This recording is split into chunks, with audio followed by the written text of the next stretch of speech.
Hi students, இந்த வீடியோவில் நம்ம என்ன பார்க்க போகிறோம் அப்படின்னா பைத்தான் ப்ரோக்ராமிங் எப்படி ரன் பண்ணுறது அப்படின்னு பார்க்க போகிறோம்.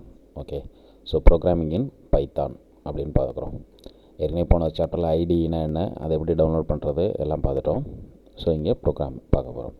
So python program can be written in 2 ways அப்படின்னு சொல்லியிருக்கோம். இது ஒரு ஒன் வேர்டு என்னால் ஞாபகம் வச்சுக்கோ. பைத்தான் ப்ரோக்ராமை 2 மெத்தடில் நம்ம ரிட்டன் பண்ண போகிறோம். So first method namely interactive mode, second one script mode. Okay, first one interactive mode, second one script mode அப்படின்னு பார்க்க போகிறோம். இதுனா இன்ட்ராக்டிவ் ஸ்கிரிப்ட் அப்படிங்கிறத ப்ரோக்ராமாகவே நம்ம பார்த்துட போகிறோம். சரி, விஷுவலாகவே நம்ம செக் பண்ண போகிறோம். The interactive mode allows to write code in Python command prompt அப்படின்னு சொல்லுவோம். அது என்ன சார் கமாண்ட் ப்ராம்ப்ட்? இப்போ நான் பைத்தானை ஓப்பன் பண்ணி காட்டுறேன், அதில் தெரியும் கமாண்ட் ப்ராம்ப்ட் அப்படின்னா என்ன. Where in script mode, okay, program can be written and stored a separate file with the extension of py. So இந்த 4 லைனில் நிறைய ஒன் வேர்ட் இருக்குது, அதனால ஞாபகம் வச்சுங்க. ஸோ ஃபஸ்ட்டு ஒன் வேர்டு என்ன அப்படின்னா எத்தனை மெத்தட், ஹவு மெனி மெத்தட்ஸ் அப்படின்னு கேட்டோம்னா 2 ways அப்படின்னு சொல்லலாம். ஹவு மெனி வேஸ்ன்னு கேட்கலாம், இல்லை ஹவு மெனி மெத்தட்ஸ் அப்படின்னு கேட்கலாம். அப்படி கேட்டோம்னா 2 ways அப்படின்னு சொல்ல போகிறோம், 2 மெத்தட்ஸ் அப்படின்னு சொல்ல போகிறோம். ஸோ நேம் அப்படின்னு பார்த்தா இன்ட்ராக்டிவ் மோட், ஸ்கிரிப்ட் மோட். இது book back 2 mark question. Interactive mode, script mode. So interactive mode means written program in Python command prompt அப்படின்னு சொல்லுவோம். Okay, second one script mode means create a program and saved separate files அப்படின்னு சொல்லுவோம் with extension of py அப்படின்னு சொல்கிறது. .py அப்படின்னு சொல்ல போகிறோம். ஓகேவா.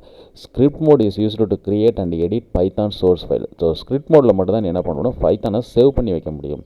கமாண்ட் ப்ராம்ப்ட்லாம் டைப் பண்ண ஆன்சர் வந்துக்கிட்டே இருக்குமே தவிர அதை செப்பரேட்டாக சேவ் பண்ண முடியாது. ஸோ இங்கே ஸ்கிரிப்ட் மோடில் என்ன பண்ண முடியும், பைத்தானை செப்பரேட்ஸ் ஃபைலாக க்ரியேட் பண்ணி அதை சேவ் பண்ணி எடிட் பண்ண முடியும் அப்படின்னு சொல்கிறாங்க. ஓகே, சரி சார், இதை எப்படி க்ரியேட் பண்ணுறது, ஓப்பன் பண்ணுறது அப்படின்னா இந்த ஃபஸ்ட்டு இன்ட்ராக்டிவ் மோட் அப்படின்னு என்னென்னு சொல்கிறேன். இன்ட்ராக்ட் மோட் ப்ரோக்ராமிங் அப்படின்னா என்னென்னு சொல்லியிருக்காங்க. அதில் இன்வோக்கிங் பைத்தான் ஐடிஎல்இ. இன்வோக்கிங்னா ஸ்டார்ட் பண்ண போகிறோம். ஐடிஎல்இ எப்படி ஸ்டார்ட் பண்ண போகிறேன், ஸ்டார்ட் ஆல் ப்ரோக்ராம்ஸ் அப்படிங்கிற மாதிரிலாம் சொல்லியிருப்பாங்க. நம்ம அப்படியும் போகலாம். அப்படி இல்லைனா இந்த ஸ்டார்ட் உனக்கு தெரியும், அது சர்ச் இருக்குல்ல, அதில் போய்ட்டு ஜஸ்ட்டு IDLE அப்படின்னு டைப் பண்ணாலே போதும். இது வந்துடுச்சா, IDLE. இது 3.12 அப்படின்ட்டுருக்கு. நம்ம லாஸ்ட் வீடியோவில் பார்த்தோம் வெர்ஷன்ஸ் அப்படின்னு பார்த்தோம். 3.x அப்படின்னு கொடுத்துருந்தோன்னா இது 3 ஸ்டேபிளாக இருக்குது. .xங்கிறது மாறிக்கிட்டே இருக்கும். இப்போ 12 அப்படின்ட்டுருக்கு. உன் புக்கில் பார்த்தா இதோட பழசு தான் இருக்கும், இது கொஞ்சம் அட்வான்ஸ்ட் வெர்ஷனாக இருக்கும். ஓகே, கிளிக் பண்ணியாச்சு. இதுதான். ஓகே, ஸோ இதுதான் இன்ட்ராக்டிவ் மோட் அப்படின்னு சொல்ல போகிறோம். அது என்ன சார் இன்ட்ராக்டிவ் மோட், பைத்தான் இப்படி தான் இருக்கும். இன்ட்ராக்டிவ் மோட் நம்ம ஏற்கனவே சொன்னோம், கமாண்ட் ப்ராம்ப்ட் அப்படின்னு சொன்னோமா. ஸோ இந்த கிரேட்டர் தன் சிம்பிள் மாதிரி இருக்குல்ல, ஒரு 3 கிரேட்டர் தன் சிம்பிள் தான், இது கமாண்ட் ப்ராம்ப்ட். இதில் போய்ட்டு நீ எதாவது டைப் பண்ணுறேன்னா டைப் பண்ணிக்கலாம். எப்படி டைப் பண்ணுறது, நான் ஜஸ்ட்டு A = 10 அப்படின்னு கொடுக்குறேன், B = 20 அப்படின்னு கொடுத்தாச்சு. இப்போ A + B 13 வந்துடுச்சா. ஜஸ்ட்டு இவ்வளோ தான் ப்ரோக்ராம். நம்ம C+ மாதிரிலாம் போட்டு கஷ்டப்பட்டுலாம் உட்காந்துருக்கணும் அவசியமே இல்லை. A வேல்யூ சொல்லிட்டேன், B வேல்யூ சொல்லிட்டேன், A B ஆட் பண்ண சொல்லிட்டேன், மேட்ரு முடிஞ்சு போச்சு எனக்கு. ஓகே, இதேமாரி சிம்பிளாக டைப் பண்ணி முடிக்கல இன்ட்ராக்டிவ் மோடு யூஸ் பண்ணலாம். இதில் போய்ட்டு நான் பெரிய லாஜிக்கல்லாம் வச்சு எழுதணும், கண்டிஷன்லாம் கொடுத்து எழுதணும் அப்படின்னா ரொம்ப கஷ்டம். அப்போ எனக்கு இது ஒத்து வராது. இது இல்லாமல் வேறு என்ன இருக்குது அப்படிங்கிறப்ப தான் ஸ்கிரிப்ட் மோட் அப்படின்னா என்ன அப்படின்னு நம்ம யூஸ் பண்ண போகிறோம். ஓகே, ஸ்கிரிப்ட் மோட் ப்ரோக்ராமிங் அப்படின்னு பார்க்குறோம். இப்போ இதில் இருக்குல்ல, என்ன சொல்லியிருக்கேன், நம்ம செஞ்சது தான் ஸ்டார்ட் ஆல் ப்ரோக்ராம் பைத்தான் அப்படின்னு போய் ஓப்பன் பண்ணிக்க போகிறோம். அந்த பைத்தான் IDLE ஓப்பன் பண்ணால் இந்த மாதிரி தான் விண்டோ பார்த்தோமா. ஸோ டாப்பில் இருந்தது டைட்டில் பார், கீழே ஒரு 3 லைன் கொடுத்துருப்பான், மெனு பார் அப்படின்னு சொல்லுவோம். இந்த சிம்பிள் பார்த்தோமா, இதில் தானே டைப் பண்ணணும். இது பைத்தான் ப்ராம்ப்ட் அப்படின்னு சொல்லுவோம். ஓகே, இது இருக்கா, த ப்ராம்ப்ட் இண்டிகேட்ஸ் கொடுத்துருவாங்க. The indicates the interpreter is ready to accept instruction.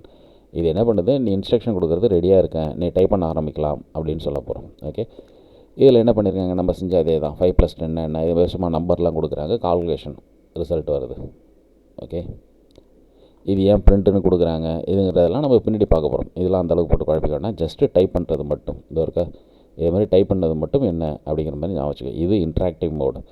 இதே ஸ்கிரிப்ட் மோடாக இருந்தால் எப்படி இருக்கும், ஸ்கிரிப்ட் மோட்னா என்ன நல்லா ஞாபகம் வச்சுக்கோ. இதை இப்போ ஒரு 3 ஸ்டெப்பாக பார்க்க போகிறோம். இது அப்படியே ஒரு 5 mark question, book back 5 mark question, ரொம்ப சிம்பிளாக முடிச்சிடலாம்.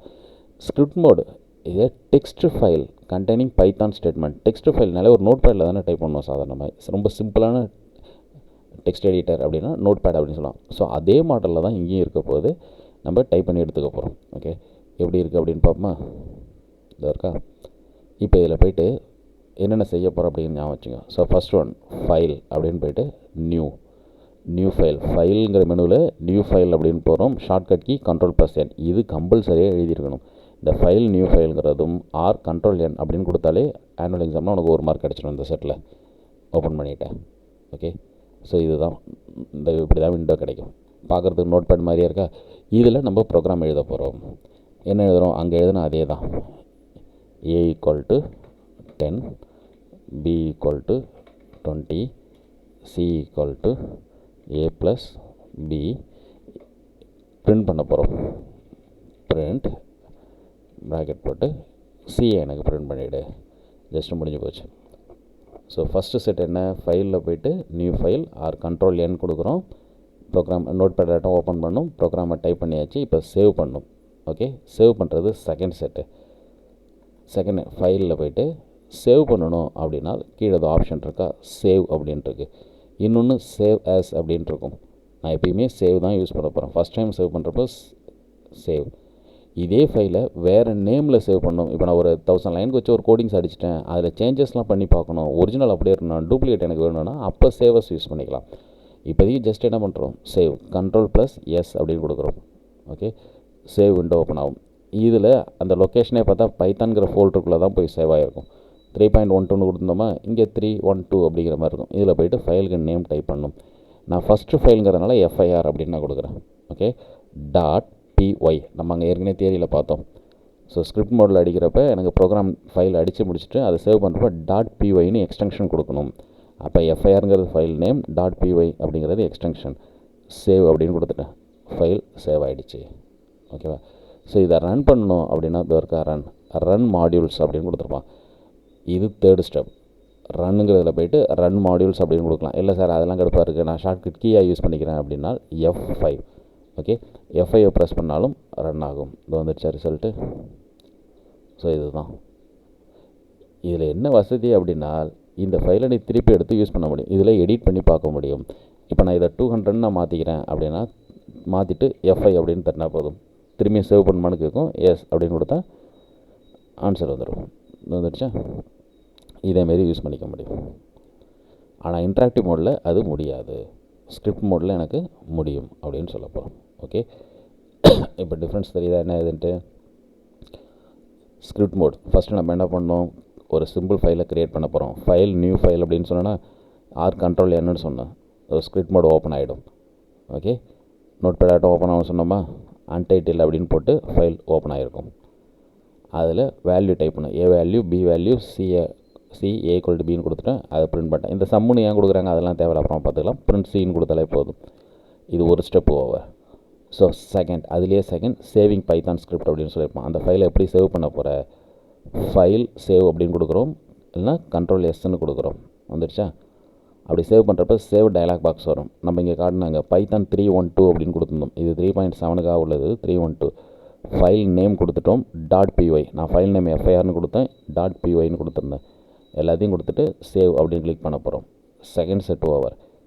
ஓகே, இது இருக்கா. இந்த saves dialog box, the select the location where you want to save your Python code, type the file name, extension py. அதே கதையை தான் சொல்லியிருக்கான். ஓகேவா, சேவ் பண்ணிட்டோம். Third step, executing Python script. இந்த பைத்தானை ரன் பண்ணுறது எப்படி ரன் பண்ணுறது, ரன் மாடியூல்ஸ் அப்படின்னு சொல்லுவோம். அப்படின்னா ஷார்ட்கட் கீ F5. இந்த ஷார்ட்கட் கீயை நல்லா ஞாபகம் வச்சுக்கோ. இந்த வருஷம் ஆனுவல் கொஸ்டினில் கூட வந்துச்சு. ரன் மாடியூல்ஸ் ஷார்ட்கட் கீ கொடுத்துட போகிறோம். அதை ப்ரெஸ் பண்ணோம் அப்படின்னா ஆட்டோமேட்டிக்காக என்ன ஆகிடும், ரன் பண்ண ஆரம்பிச்சிடும். ஓகே, இல்லை எரர் வருது சார், எனக்கு ஏதாவது கோடிங்ஸில் எரர் வருது அப்படின்னா அந்த ஐடிஎல்இ விண்டோ காட்டுனுச்சுல, அந்த விண்டோவில் போய் நீ சரி பண்ணிக்க போகிறோம். நம்ம இப்போ ரெண்டாவது ரன் பண்ணாமல பியோட வேல்யூ 200 அப்படின்னு மாத்திரமா, அது மாதிரி ஏதாவது வேல்யூவை சேஞ்ச் பண்ணிவிட்டு திரும்பியும் சேவ் பண்ணிட்டு ரன் பண்ணலாம். அப்படி இல்லைன்னா நீ ரன் பண்ணாலே அது கேட்கும், எந்த எடிட் பண்ணாலும் சேவ் பண்ணிட்டுமான்னு கேட்கும். சேவ்னு கொடுத்ததுக்கப்புறம் நீ ரன் பண்ணலாம், அவுட்புட் வந்துடும். ஓகே, ஸோ இது வரைக்கும் சேர்த்து எழுதினால் இது ஒரு 5 மார்க் கொஸ்டின். என்ன சார் பார்க்குறது மெம்பர்ஸ் இருக்குது அப்படின்னாலும் ரொம்ப சிம்பிள். யோசிச்சுப்பார். ஃபைலில் போய் நியூன்னு கொடுக்க போகிறோம், நான் Ctrl+N கொடுக்க போகிறோம், ப்ரோக்ராமாக டைப் பண்ண போகிறோம். திரும்பி ஃபைலில் போய் சேவ் கொடுக்க போகிறோம், Ctrl+S கொடுக்க போகிறோம், ஃபைலுக்கு நேம் கொடுக்க போகிறோம், சேவ் பண்ணிவிட்டோம், முடிஞ்சிடுச்சு. அப்போ ரன்னில் போய்ட்டு ரன் மாடியூல்ஸும் கொடுக்குறோம். அப்படி இல்லைனா F5ன்னு கொடுக்க போகிறோம், ரன் ஆக போகுது, முடிஞ்சு போச்சு. இவ்வளோ தான். இதுதான் ஒரு 5 மார்க் கொஸ்டின். ரொம்ப சிம்பிளான கொஸ்டின், ஈஸியாக படித்து வச்சுக்கலாம். ஓகேவா, ஜஸ்ட்டு இதை பார்த்து வச்சுங்க. ஸ்கிரிப்ட் மோட் ப்ரோக்ராமிங் அப்படின்னு பேர்.